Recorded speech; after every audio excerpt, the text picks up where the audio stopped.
ભાવનગર શહેરમાં સ્ક્રેપના એક ધંધાર્થીએ આર્થિક સંકળામણને લઈ ગળાફાંસો ખાઈ આપઘાત વહોરી લીધો હતો.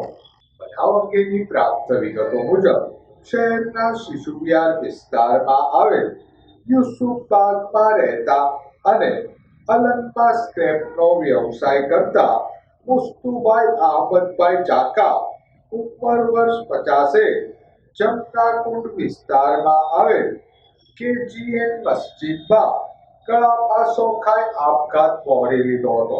મૃતક છેલ્લા લાંબા સમયથી આર્થિક તંગીનો સામનો કરી રહ્યા હોય અને લેવાના પૈસા ન મળતા તણાવમાં આવી જઈ પોતાની જાતે ગળાફાંસો ખાઈ આપઘાત વહોરી લીધો હતો. બનાવની જાણ થતાં ગંગાજળિયા પોલીસે ઘટના સ્થળે દોડી જઈ લાશને પોસ્ટમોર્ટમ અર્થે ખસેડી વધુ તપાસ હાથ ધરી હતી.